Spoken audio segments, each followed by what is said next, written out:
Hey CPA candidates, it's Matt from Universal CPA Review. Thanks for checking out this video where we're going to do a little introduction to cost accounting, which is also known as managerial accounting. So we're going to learn about cost objects. We're going to talk about direct versus indirect costs, product versus period cost, as well as prime versus conversion cost. Now this lecture is heavily visual, and that's because Universal CPA is all about visual learning. So take a second to subscribe to our channel if you already aren't a subscriber. Our study groups are on Facebook, so the links to those are in the description of this video. If you haven't yet signed up for a free trial, take advantage of it. You'll see just how powerful the platform really is. And then if you've already purchased another course and it's just not working, ask us about the Spilt Milk program. It's time for you to get back on track. Now, let's jump into this video. This chapter is going to focus heavily on cost accounting and understanding how a company can run their business. It's going to be unique to them. It's not like financial accounting where we had standards. Like any new topic, we need to understand the basics first.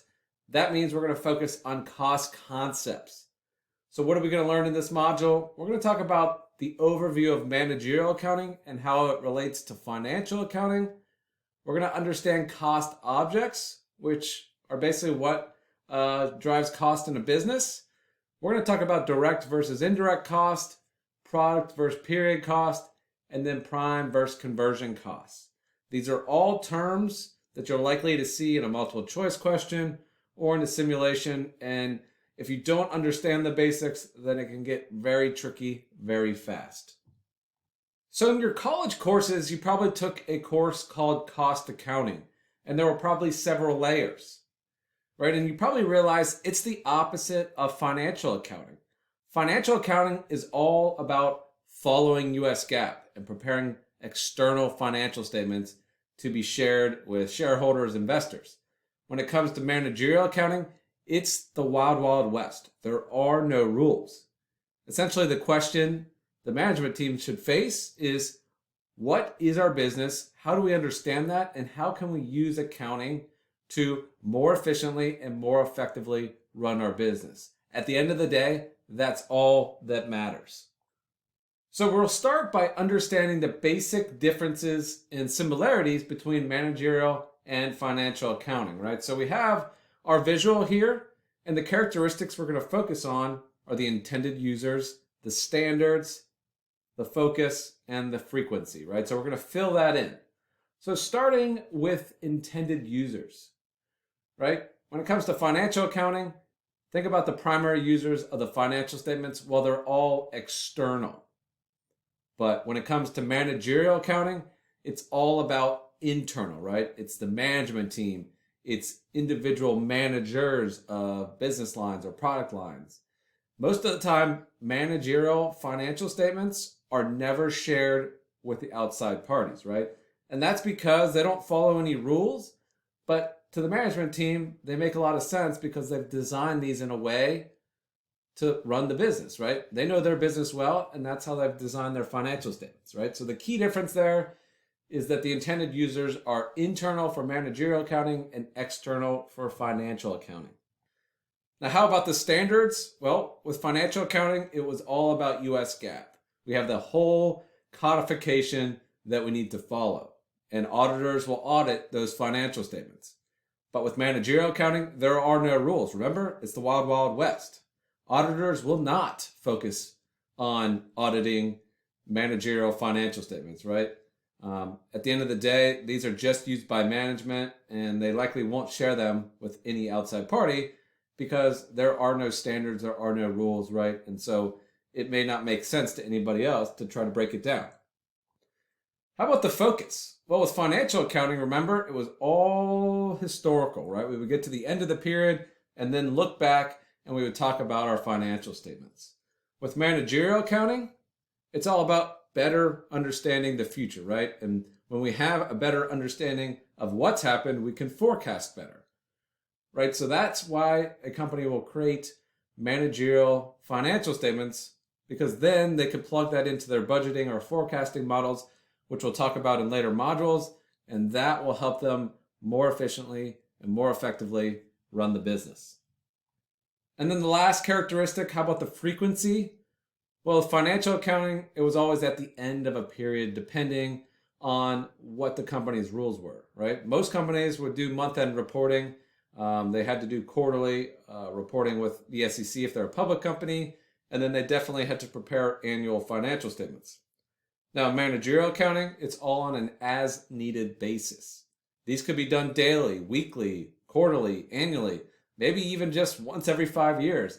But again, there are no rules, so it's really up to the company's management team as to how often they need to prepare these managerial financial statements. And they might have, one managerial financial statement that's super detailed that's prepared annually, and then they do little basic financial statements at the end of each month, right? It's completely up to the company at the end of the day.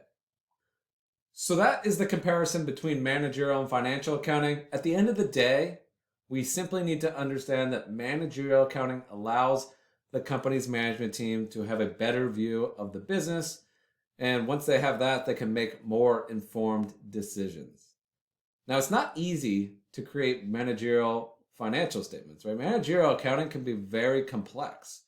It requires a deep, thorough understanding of the business, and sometimes it might be a bit subjective, right? So we're going to understand how a company can apply managerial accounting to their business.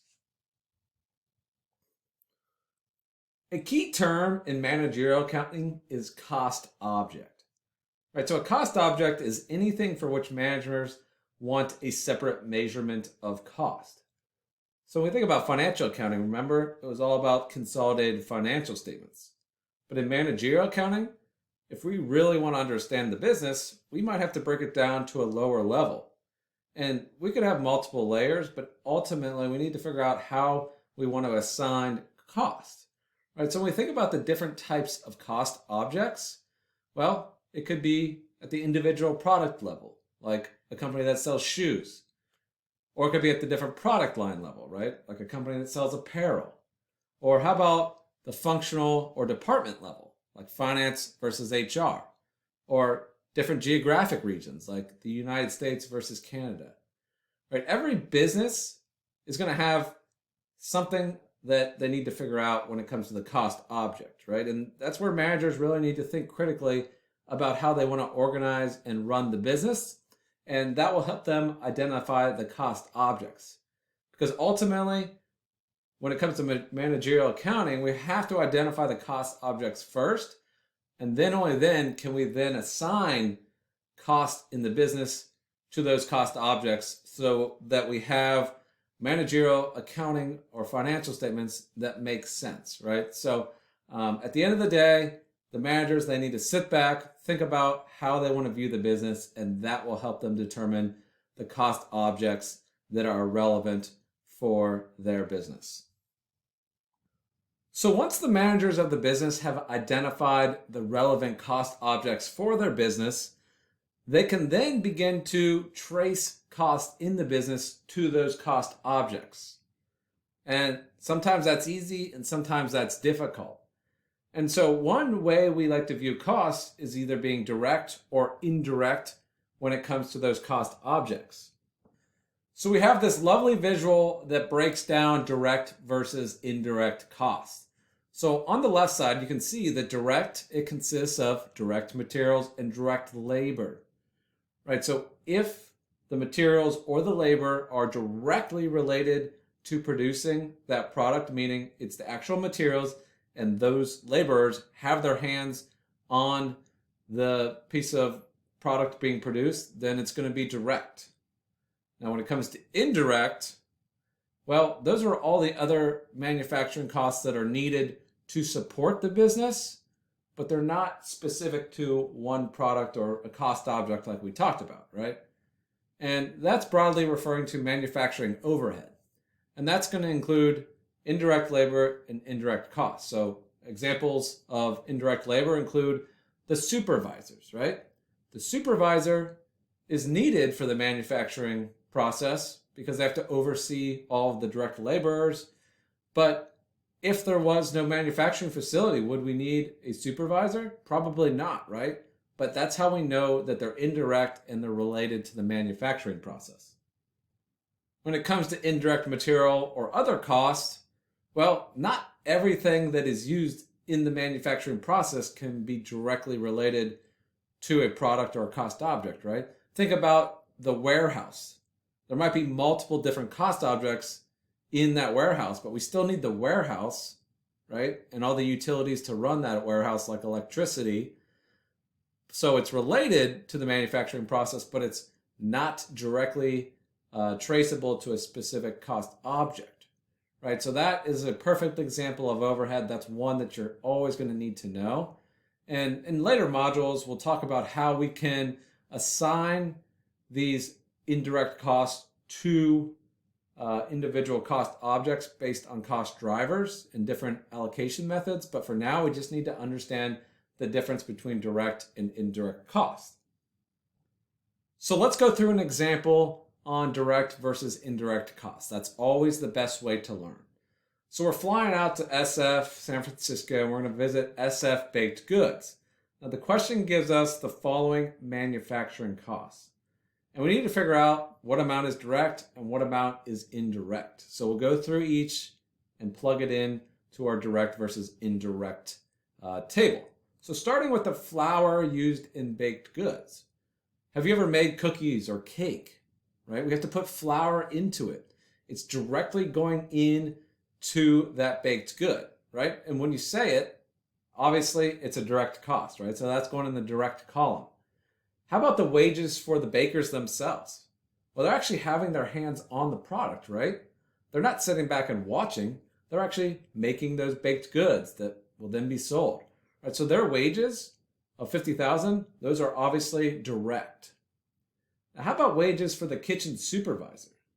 Well, think about it. The supervisor, there might be multiple different product lines in this kitchen, right? Somebody's making donuts, somebody's making muffins, and they have a supervisor to make sure everything's running smoothly.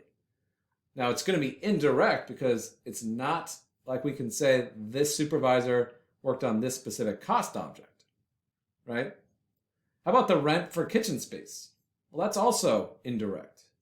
There might be multiple different products or product lines in this kitchen, and it's just one kitchen, right? And so it cannot be directly traced to one cost object. So that rent for the kitchen space is going to be indirect. And same for the next one, right? The utilities to power that kitchen. That's also going to be indirect. And then the last one here, depreciation on kitchen equipment.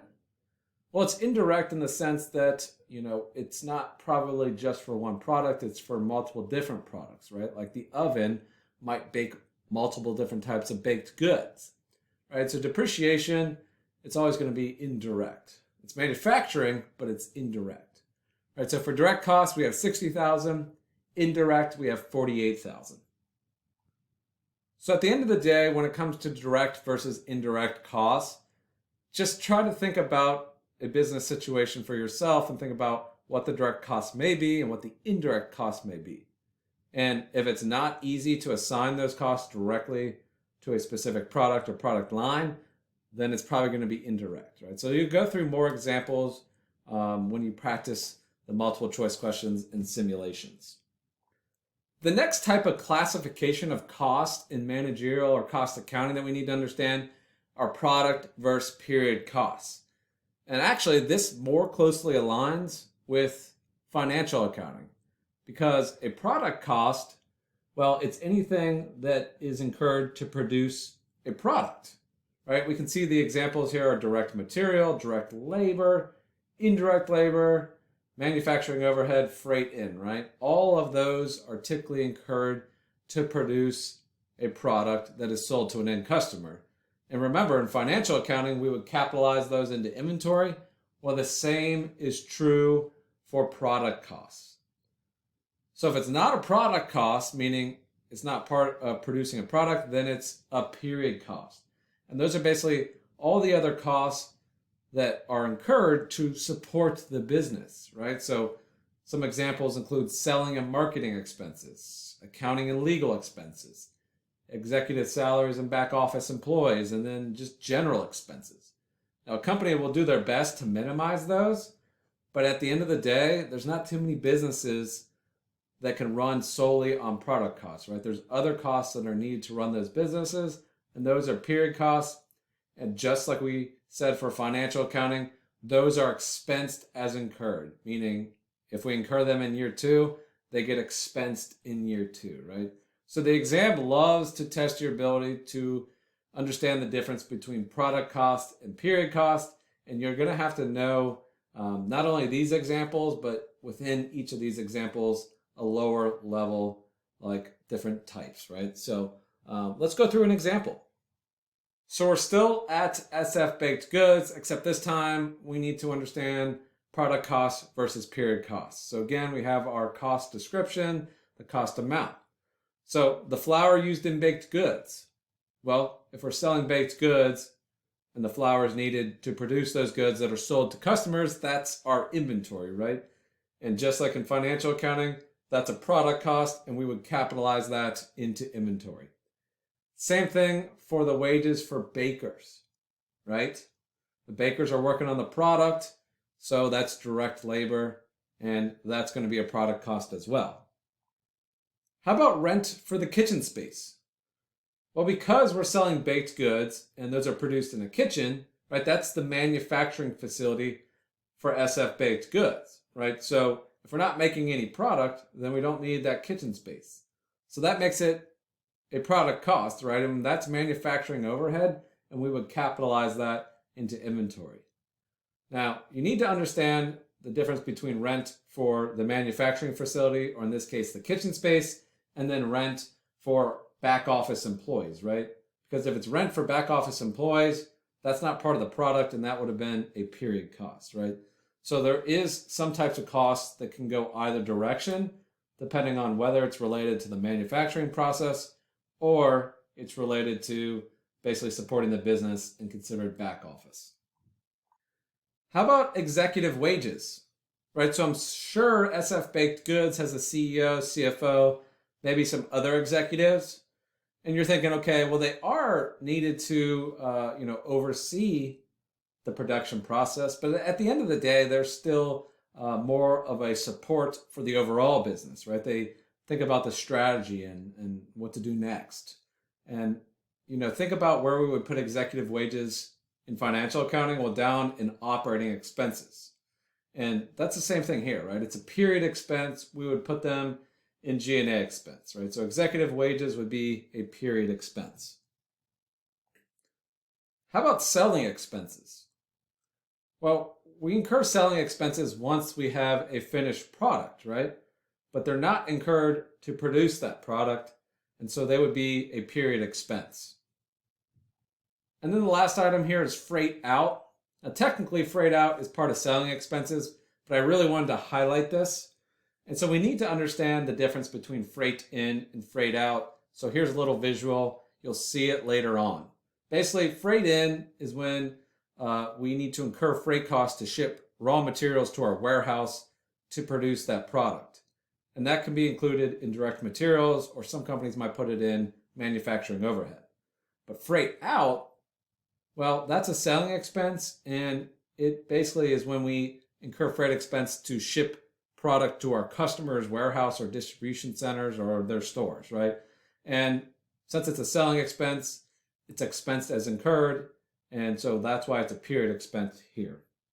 So we've now totaled up our product and period expenses. We've got $75,000 of product and $72,000 of period. So this is an example. You'll have to break down, understand how to categorize these costs. So make sure you understand that product costs, those are capitalized because they relate to producing the product. And then period costs are expensed as incurred because they're used to support the business. The last classification we need to understand are prime versus conversion costs. And this is really just a roll-up of direct material, direct labor, and manufacturing overhead. Now, the exam, for whatever reason, they love to test on whether you know total prime cost, conversion costs, and how these two are different. Right, so you got this visual. It's really straightforward. At the end of the day, prime costs consist of direct material and direct labor. Not just part of direct labor, but all of direct labor. And then conversion costs will include that same direct labor plus manufacturing overhead. Right? So a question might ask, okay, what are prime costs? And you would need to total up direct material and direct labor, and that would give you the prime costs. Well, they could also ask you about conversion costs, and you'd have to know that that's all the manufacturing overhead plus direct labor. Right, so nothing too complex about this. We're not going to do an example because, trust me, there are plenty of practice questions on this topic. And so I'd rather you just go straight and dive into those rather than wasting the time here, right? So at the end of the day, just remember we have manufacturing costs, which are also product costs, and then we can go one layer lower, and that takes us to prime and conversion costs, and then we can go one more layer, and then we're down to direct material, direct labor, and manufacturing overhead. So that was our introduction to cost concepts. Nothing too crazy. This is a light module, but super important to understand those basics because we are going to build on them in later modules. And if you don't understand these terms, then things can get confusing very fast, right? So these visuals, you're going to see them littered throughout the practice questions, and those will help you understand how to break down these questions into its simple pieces.